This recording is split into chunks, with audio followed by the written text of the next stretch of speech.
The Baron Holbach was a brilliant scholar. He knew everything there was to know about nature and everything in it. At least that's what Paul and Henry, the two little boys who lived next door, believed. They respected the Baron greatly. He was their hero, and everyone knew it. One cold December morning, Paul and Henry built a snowman, then ran eagerly to the Baron's door, wishing that he would be impressed with their work. The kind Baron pulled on his hat and gloves and went outside with the boys. But when they walked over to where the snowman had been standing proudly just moments before, they found nothing there. Just as they were about to give up and return to their respective homes, the trio heard a shout.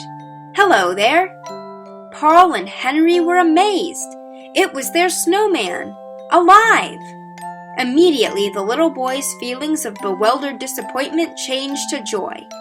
They dubbed their snowman Harold and ran off with him to play. The Baron, thoroughly astonished, went back inside to have some hot chocolate and think. For several days, the Baron studied the snowman. Each day, as Paul and Henry played with Harold, the Baron observed them, thrilled by the mystery of this living man of ice. Then, finally, one day, the Baron found his answer. "I know," he proclaimed. "Some type of matter too small for the human eye to see must have been carried in by the winter winds. It got mixed in with the snow making up the boys' snowman and brought it to life." Pleased with himself, the Baron decided to curl up by the fire and enjoy a crossword puzzle. How much free time he had now that Paul and Henry's snowman was no longer on his mind. The next morning, the Baron awoke to frantic knocking on his door. It was Paul and Henry. "It's Harold," they cried. "He's not alive anymore."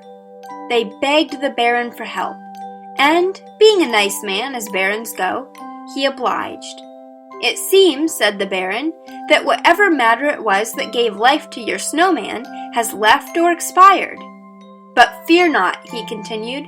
"I'm sure the next winter wind will bring more, and, as it seems to be attracted to snow sculptures like yours, that should do the trick." The boys thanked the Baron and ran off smiling. That night the winter winds swept through the town. The Baron was pleased, knowing he'd hear the happy laughter of Paul, Henry, and Harold first thing in the morning. But, come dawn, a startling sight met his eyes.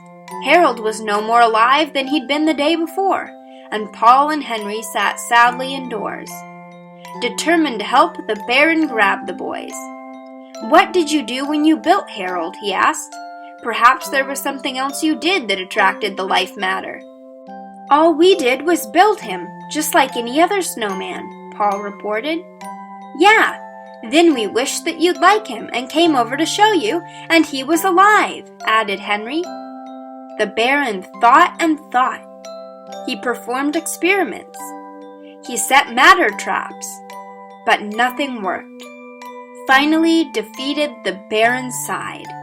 "I wish I could bring Harold to life for you boys, but—" "Harold!" Paul and Henry interrupted in unison.